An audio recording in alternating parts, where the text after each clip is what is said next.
Nadine here, and I was sent this replacement battery for my Dyson V8, my very well-loved Dyson V8. It was sent by the brand to share with you guys along with some filters. We're going to go ahead and install it, and we're going to talk about it. So this is the box it comes in, and let's take a look what comes in the box. You have the extra filter here to change it out. We'll take a look how to do that.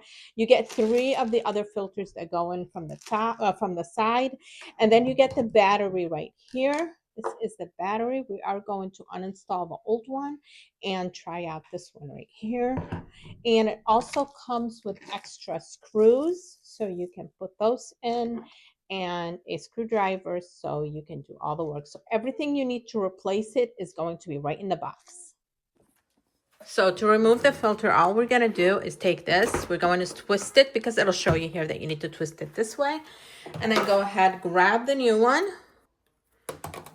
put it on, and twist it back. You just change the filter here, super easy. So it does have another filter on here if you ever need to change it. This is the one right here.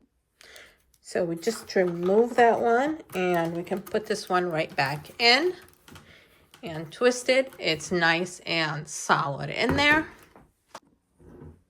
Unscrew. So the other 2 screws are right over here. We're gonna go ahead and remove those. Here we go. We removed the original Dyson batteries. Let's put the new one in and test it out. So all we're gonna do is go ahead and place the battery in, and then we're gonna put in the screws right in here and turn it on. Here we go. We have the Dyson right here. Works great. Quite powerful.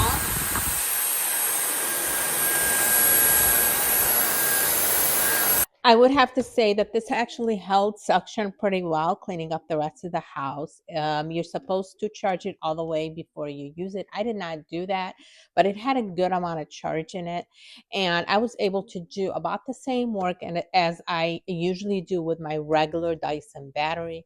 So as of now, I am giving this one a thumbs up.